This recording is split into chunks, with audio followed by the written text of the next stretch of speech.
irá passar, e todo choro enxugará, e todo choro enxugará dos nossos olhos, e o medo também não mais existirá.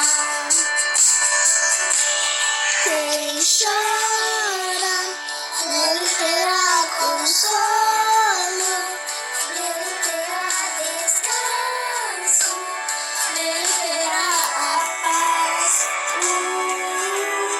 Quem chora, nele terá consolo, nele terá descanso, nele terá a paz. Quando a poesia se lembre que o rei também sofreu.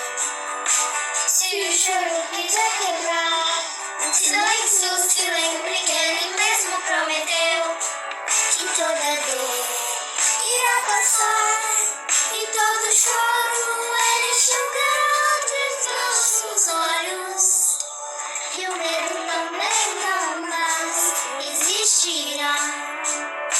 quem chora, Quem chora, nele terá consolo, nele terá descanso, nele terá a paz. Quem chora, nele terá consolo, nele terá descanso.